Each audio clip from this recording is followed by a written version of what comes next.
ರಿಷಬ್ ಶೆಟ್ಟಿ ನಟಿಸಿ ನಿರ್ದೇಶನ ಮಾಡಿರುವ ಕಾಂತಾರ ಚಾಪ್ಟರ್ 1 ಬಿಡುಗಡೆಗೆ ಕೆಲವೇ ದಿನಗಳು ಬಾಕಿ. ರಿಷಬ್ ಶೆಟ್ಟಿಗೆ ಹೊಸ ಅವತಾರವನ್ನ ಕಣ್ತುಂಬಿಕೊಳ್ಳೋಕೆ ತುದಿಗಾಲಲ್ಲಿ ಕಾಯ್ತಾ ಇದ್ದ ಪ್ರೇಕ್ಷಕರ ಕಾತರಕ್ಕೆ ಮುಂದಿನ ತಿಂಗಳು ಅಂದ್ರೆ ಅಕ್ಟೋಬರ್ 2ಕ್ಕೆ ತೆರೆ ಬೀಳುತ್ತೆ. ಹೊಂಬಾಳೆ ಫಿಲ್ಮ್ಸ್ ನಿರ್ಮಾಣ ಮಾಡಿರುವ ಈ ಸಿನಿಮಾದ ಪ್ರೀ ರಿಲೀಸ್ ಸೇಲ್ಸ್ ಚಾಲ್ತಿಯಲ್ಲಿದ್ದು, ಸಿನಿಮಾ ಬಿಡುಗಡೆಯಾಗಲು ಇನ್ನು ಜಸ್ಟ್ 3 ವಾರಗಳಿರುವಾಗಲೇ ಸಿನಿಮಾಗೆ ಹಾಕಿದ್ದ ಬಂಡವಾಳವನ್ನ ಹೊಂಬಾಳೆ ಸಂಸ್ಥೆ ವಾಪಸ್ ಪಡ್ಕೊಂಡಿದೆ.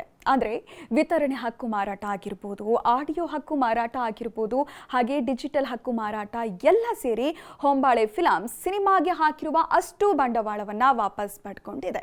ಅದರಲ್ಲೂ OTT ಹಕ್ಕು ಮಾರಾಟ ಒಂದರಲ್ಲೇ ಬರೋಬ್ಬರಿ 125 ಕೋಟಿ ಬಂದಿದೆ ಅಂತ ಹೇಳಲಾಗ್ತಾ ಉಂಟು. ಕೆಲ ಮಾಹಿತಿಯ ಪ್ರಕಾರ ಕಾಂತಾರ ಚಾಪ್ಟರ್ 1ಗೆ ಹೊಂಬಾಳೆ ಫಿಲ್ಮ್ಸ್ 250 ಕೋಟಿ ರೂಪಾಯಿ ಬಜೆಟ್ ಹೂಡಿಕೆಯನ್ನ ಮಾಡಿತ್ತಂತೆ. ಆದ್ರೀಗ ರಿಲೀಸ್ ಆಗೋ ಮೊದಲೇ ಬಂಡವಾಳ ಹಾಕಿದಂತ ಅಷ್ಟು ಹಣ ವಾಪಸ್ ಬಂದಿದೆ. ಇನ್ನು ಅಕ್ಟೋಬರ್ 2ಕ್ಕೆ ಸಿನಿಮಾ ಹೇಗಿರುತ್ತೆ, ಪ್ರೇಕ್ಷಕರು ಎಷ್ಟರ ಮಟ್ಟಿಗೆ ಮೆಚ್ಚುಗೆಯನ್ನ ವ್ಯಕ್ತಪಡಿಸ್ತಾರೆ ಅನ್ನೋದನ್ನ ಕಾದು ನೋಡೋಣ.